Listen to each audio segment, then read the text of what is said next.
A distress signal went out from a 50-foot yacht in the middle of the Mozambique Channel, and then nobody ever spoke. That is the part that has stayed with me. The signal itself worked exactly as it was supposed to. It was picked up by a cargo ship a few miles away. The cargo ship alerted the French authorities, and inside a few hours, there were vessels converging on a position 200 miles off the coast of Mozambique. Everything that is meant to happen. And when that first ship came alongside and started calling on the radio over a loudhailer, every way a ship can announce itself to a small boat in the dark, there was no answer. There was no answer because there was nobody left to give one. The yacht was called Action. She was still under sail. Not drifting, not wallowing, not sinking, sailing, with her canvas up, making way through the Indian Ocean exactly as she had been told to before anyone stopped steering her. There were two people aboard. Deirdre Sibley, 67 years old, from Port Lincoln in South Australia. Her partner Pascal Mayday, a Frenchman. Between them they had spent decades at sea, and everyone who knew either of them used the same word about them, which was capable. They were 8 days from Durban. Deirdre's sister had been getting messages the whole way down. Her plan, if the weather was kind, was to carry on to Cape Town and then fly home to Australia. She had told her sister she was having the time of her life. By the time anyone got aboard Action, both of them were dead, and to this day, nobody has said publicly what killed them. I want to be careful with this one from the very beginning, more careful than usual, because this is not a closed case from 40 years ago with a government report at the end of it. This happened in late November of 2025. There is an international investigation running. 2 families are waiting on it. So here is what I am going to do. I will tell you what has been confirmed by named officials and by the family speaking on the record. I will tell you what has been speculated and label it as speculation every single time. And where I do not know something, I am going to say I do not know it, rather than fill the gap with something that sounds better. If that sounds obvious, go and read what has been published about this case online. A great deal of it is not being done that way. Deirdre Sibley was known to almost everyone as Cookie.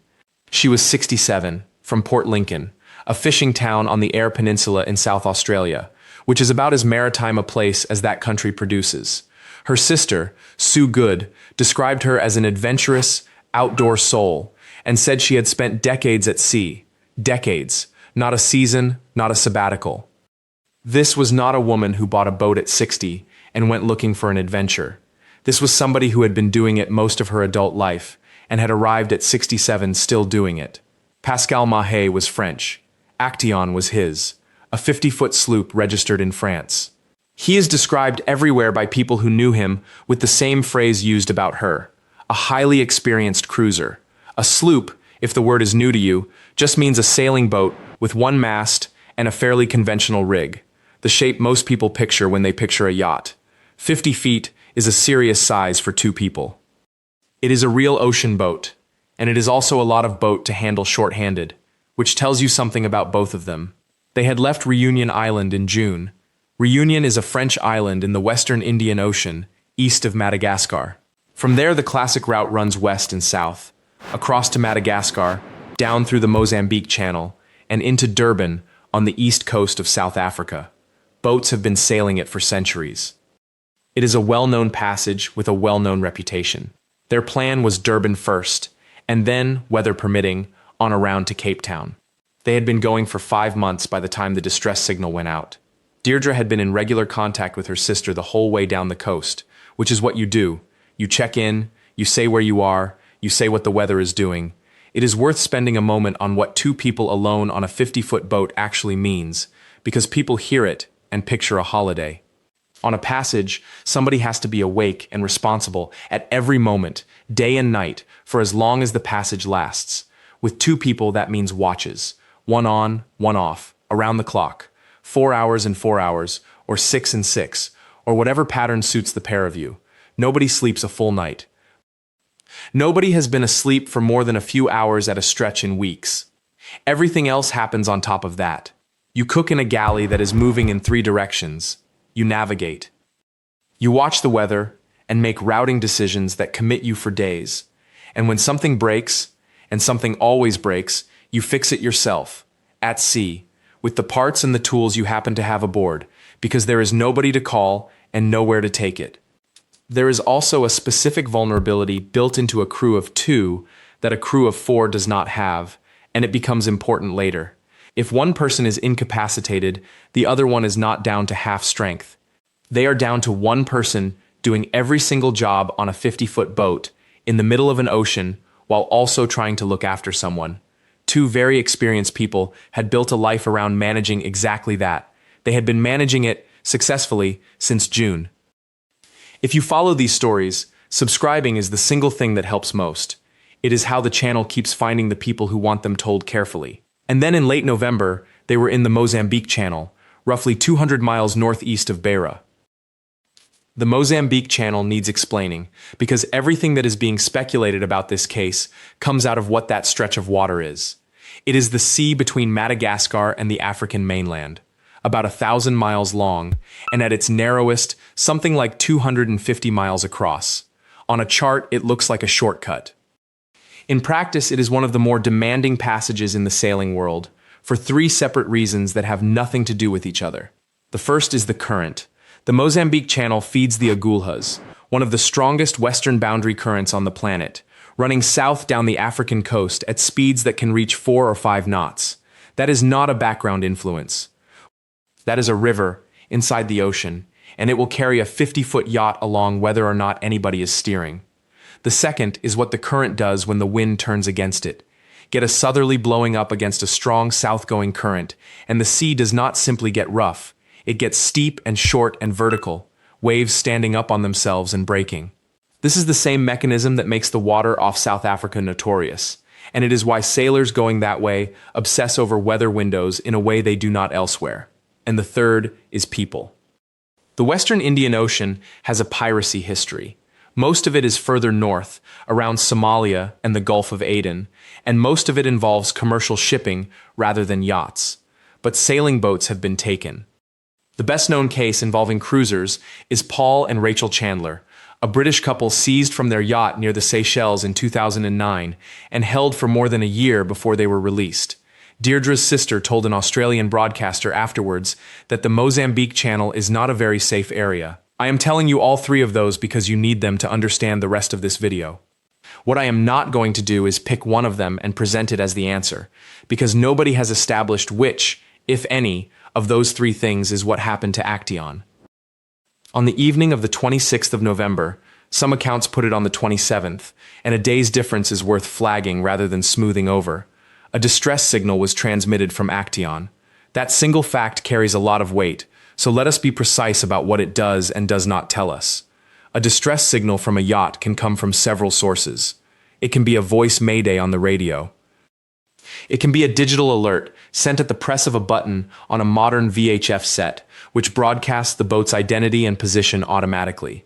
It can be an emergency beacon and a PIRB, which transmits to satellites and can be triggered by hand or automatically by contact with water. What has been reported publicly is that a distress signal was transmitted and that a cargo ship in the area received it. What has not been reported is which kind it was, or whether a human being pressed anything. That distinction is the whole case, and I want you to hold it. If somebody aboard deliberately sent that signal, then at that moment at least one of them was alive, conscious, and aware that they were in trouble. If it was automatic, a beacon triggering on its own, then it tells us only that something happened to the boat, and nothing at all about the people. Nobody has said which it was. So I am not going to tell you which it was. The cargo ship that received it did the right thing. It notified the French authorities, because Actaeon was French registered, and it altered course to go and look. And when it arrived, it could not get anybody to respond. The ship's crew approached the yacht. They tried to make contact. According to Deirdre's sister, relaying what she had been told, there was no sign of life aboard. They could not safely board her. That detail is worth sitting with too, because it is easy to hear it as a failure, and it is not. What putting a person from a large ship onto a small sailing boat, in open ocean, with a swell running, is genuinely dangerous. The yacht is rolling, the ship is a steel wall, and the gap between them opens and closes with a force that will crush anything in it. Ships are not built to do this. It is why rescues at sea usually involve either a small boat launched from the ship or a helicopter. So the cargo ship stood by, and 2 more vessels came, another cargo ship, And, in an odd detail that says something about who is out there in that ocean, a maxi yacht, a big racing sailboat. Somebody out there doing their own passage, who turned around. That maxi is the reason this worked at all, and it is worth understanding why. A racing yacht is a small boat with a low freeboard and a crew who spend their lives going up and down the side of it in a seaway.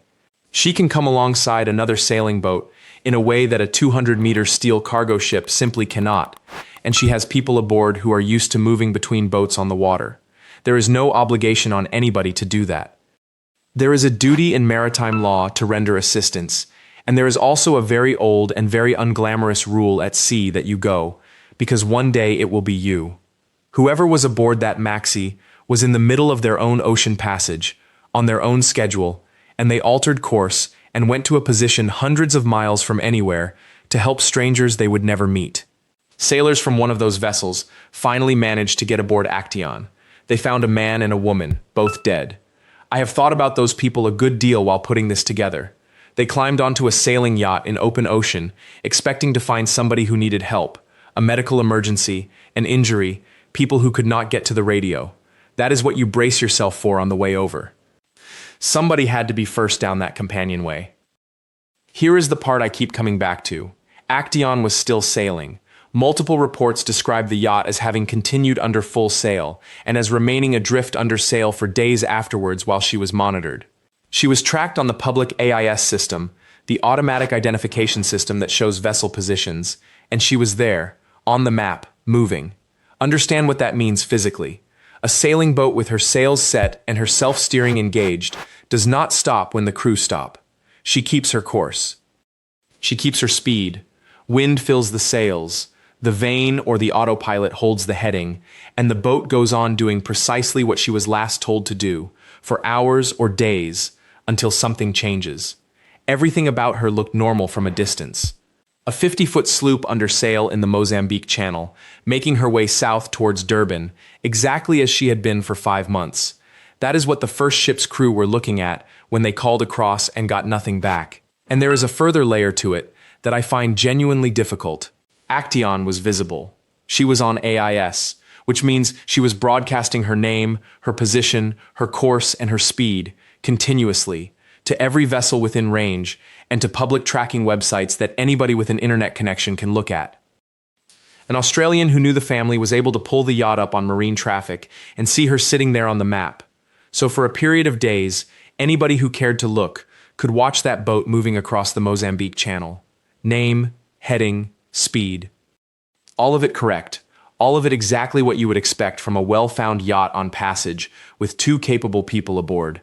The information was public, and it was accurate, and it told you nothing at all about the thing that actually mattered.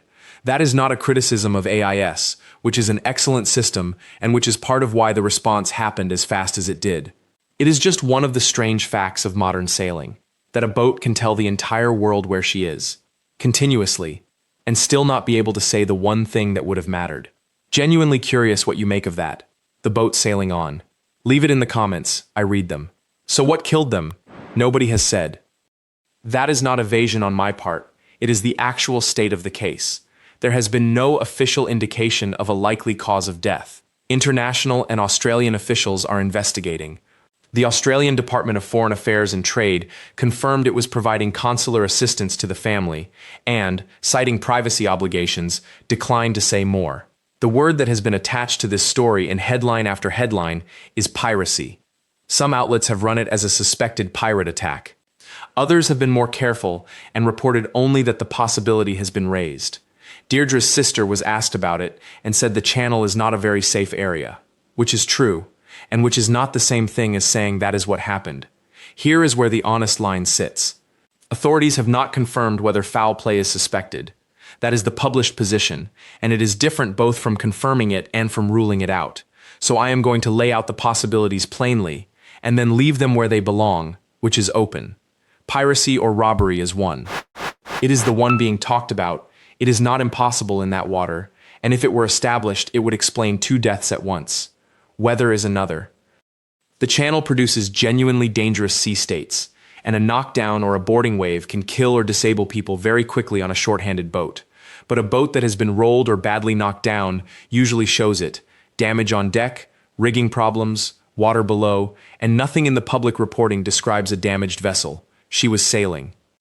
Medical is a third, and it is the one people tend not to think about. There were 2 people aboard, age 67, and by all accounts of similar vintage.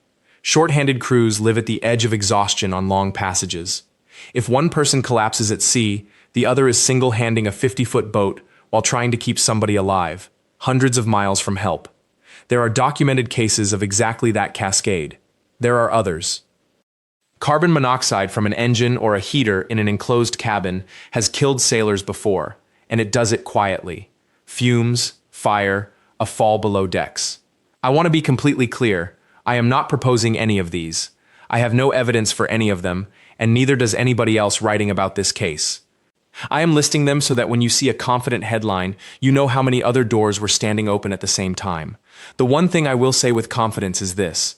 Whatever happened fast enough that neither of 2 very experienced sailors was able to get on the radio and say a word to anybody. And that is true regardless of which door it came through. What happens next in a case like this is slow and undignified, and nobody warns families about it. As of the last update her sister gave publicly, Actaeon was still out there, adrift under sail, being monitored. A family member might have to travel to Africa for formal identification. Repatriation, she said, could take months. Months. Think about the practical shape of that. 2 nationalities, an Australian and a Frenchman, a French-flagged vessel, deaths in international waters near Mozambican territory, an investigation involving officials from at least 3 countries, and a boat that is physically still at sea, hundreds of miles from a port that can take her, with everything aboard that might explain what happened. And there is a problem inside that delay, which anybody who has looked at a marine casualty will recognize immediately. The evidence is on the boat. Whatever explains this, the state of the cabin, the log, the electronics, the navigation record, what is present and what is missing, all of it is aboard a 50-foot yacht that was, at last report, still out in the Indian Ocean. Every day that boat is at sea is a day that evidence degrades. Salt water gets into things. Weather works on an unattended vessel, and the longer she stays out there, the more chance there is that she is boarded again by somebody who has no interest in preserving anything. There was no immediate way around that. Recovering a yacht from a position 200 miles offshore in the Mozambique Channel is not a phone call. It is a salvage operation, in a region without a great deal of salvage capacity, on a vessel nobody has jurisdiction over without a process first. So the thing that might contain the answer had to keep sailing while the paperwork caught up with it. Sue Good put it as plainly as anyone could. She said the family would like answers to lots of questions, and that the next thing was to get her sister back. That is the whole of it. Answers and get her home. In that order, and neither one quick. I should say clearly, because this is a live case and this video is not. Things will have moved since I put this together. There may be a cause of death established by now. There may be an official position on whether anyone else was involved. If you know where this stands today, put the source in the comments and I will pin the best one, because the families deserve the current answer rather than the one that was true a while ago. More of these are coming, and they are researched the same way, sourced and about the people rather than the wreck. Subscribe if that is what you want more of. I want to finish on the 2 of them, because the risk with a story this fresh is that it becomes a story about piracy in the Indian Ocean, and it should not be. They had been sailing together since at least early June, 5 months, from Reunion, working their way west and south along one of the great routes, in a 50-foot boat crewed by 2 people who had between them spent most of their lives learning how. Deirdre kept in touch the entire way. Her sister knew roughly where she was. That is not a small thing. It is the discipline of somebody who understands that people at home worry, and who had clearly been doing it for a very long time. The plan was Durban, and then Cape Town if the weather allowed, and then a flight home to Australia. She was 8 days out from the first of those, and her sister's description of her state of mind is the line that makes this hard to put down.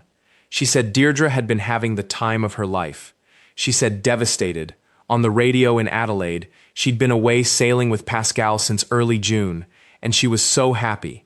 That is the last report anybody has of what it was like aboard Actaeon. Not a distress call, not a theory, not a headline.